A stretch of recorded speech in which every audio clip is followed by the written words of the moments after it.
नमस्ते, विमर्श देख रहे हैं और लगभग 1 महीने तक चले 5 राज्यों के चुनावी नतीजे आज घोषित हो रहे हैं। हालांकि एक छोटा अपडेट इसमें यह है कि मिजोरम के जो परिणाम है वो कल घोषित होंगे, किसी कारण से डिले हुए हैं।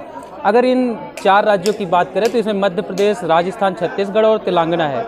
मैं सोचा छोटा सा अपडेट दे देता हूं। अगर हम मेन 3 राज्यों पे फोकस करें, मध्य प्रदेश, छत्तीसगढ़ और राजस्थान, जिस पे पूरे देश की नज़र है कि यहाँ पे किसकी सरकार बनने वाली, क्योंकि 2024 में लोकसभा चुनाव भी है, तो उसमें भी कहीं ना कहीं इन सब सीटों का भी प्रभाव रहने वाला है। लगभग 15% भूमिका ये 5 राज्य निभाएंगे आने वाले लोकसभा चुनाव में। अगर इन तीनों राज्यों की पहले बात करें कि अभी तक सीटों का आंकड़ा कहाँ तक पहुँचा है, अगर मध्य प्रदेश की बात करें तो बीजेपी को 161 सीटों पर लीड कर रही है बीजेपी, वहीं कांग्रेस 66 सीटों पे। वहीं छत्तीसगढ़ की बात करें तो छत्तीसगढ़ में जैसे एग्जिट पोल की बात करें तो एमपी और राजस्थान के लिए जो एग्जिट पोल दिखा रहे थे वो तो सही साबित हो रहे हैं, लेकिन छत्तीसगढ़ में कहीं ना कहीं एग्जिट पोल गलत साबित हो रहे हैं और यहाँ छत्तीसगढ़ में बीजेपी 55 सीटों के साथ लीड कर रही है और कांग्रेस 35 सीटों पर है। वहीं राजस्थान में बात करें तो बीजेपी 112 सीटों पर और कांग्रेस 72 सीटों पर लीड कर रही है। लेकिन अब यहाँ पे बात करते मध्य प्रदेश के कुछ क्षेत्रों का, जैसे दतिया है। दतिया से जो इस समय वर्तमान में मध्य प्रदेश के गृह मंत्री थे नरोत्तम मिश्रा, वो वहाँ से चुनाव लड़ रहे थे, लेकिन कहीं ना कहीं वो अभी पीछे चल रहे हैं कांग्रेस के राजेंद्र भारती जी से, वो कहीं ना कहीं पीछे चल रहे हैं। ये कहीं ना कहीं दुख की बात है। लेकिन इस पे ये बात करें तो अभी तक 3 राउंड की काउंटिंग हुई है, लगभग 16 राउंड है, तो इसमें कहीं ना कहीं ये वोट का जो आंकड़ा है आप देख रहे हैं कि अभी 5-6 वोटों से आगे पीछे चल रहे हैं, तो ये बदला भी जा सकता है।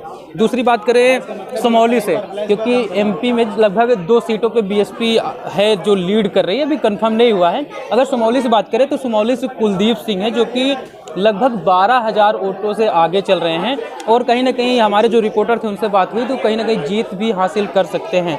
उसके अलावा हम लोग ग्वालियर की बात करें, ग्वालियर और चंबल का जो संभाग है उसमें लगभग 34 सीटें विधानसभा की आती हैं।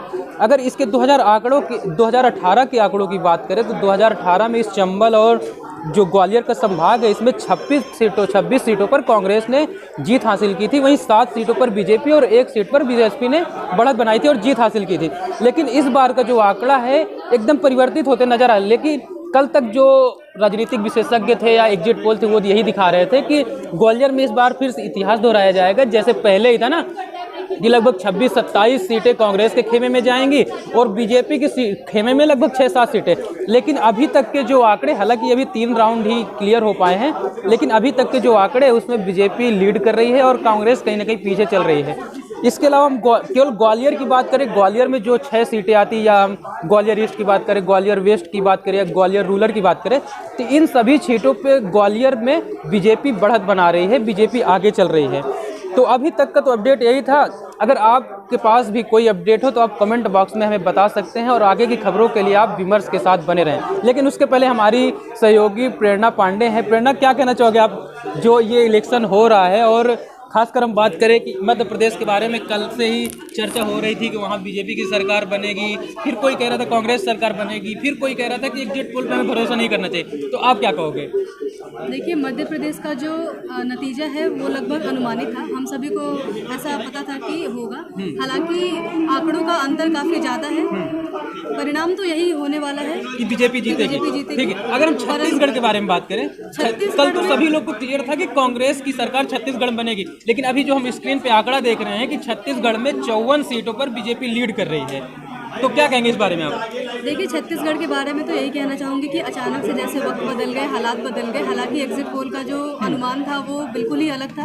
अभी भाजपा लगभग 53 सीटों पे आगे चल रही है और कांग्रेस की देखें तो सिर्फ 36 सीटों पे ही है, तो ये एक शॉकिंग है हमारे लिए। तो कहीं ना कहीं राजस्थान और मध्य प्रदेश के लिए जो एग्जिट पोल बता रहे थे या लोगों के बीच जो चर्चा थी वो तो हकीकत साबित हो रहे हैं, लेकिन इसी की तुलना में अगर छत्तीसगढ़ की बात करें तो कहीं ना कहीं एग्जिट पोल फेल हो रहे हैं। और सबके बीच में जो कल चर्चा थी न्यूज रूम में या बाहर, जो लोगों के बीच चर्चा थी या लोग जो अनुमान लगा रहे थे कि कांग्रेस की सरकार बनने वाली है, लेकिन यहाँ कहीं ना कहीं फेरबदल नजर आ रहा है। लेकिन ये अभी हम क्लियर नहीं कह सकते कि छत्तीसगढ़ में बीजेपी की सरकार बने, क्योंकि अभी लगभग 12 बजे हैं और ये गिनती लगभग 6-7 बजे तक चलेगी, तो कहीं ना कहीं अंतिम जो परिणाम होते हैं वो बदल जाते हैं और चौंकाने वाले होते हैं। तो आप देखते रहिए, अगर आपके पास कोई अपडेट हो तो कमेंट बॉक्स में बताना ना भूलें और अंतिम परिणाम जो होगा, रिजल्ट, उस पर हम एक वीडियो बनाएंगे और आप तक खबर पहुँचाएंगे। धन्यवाद।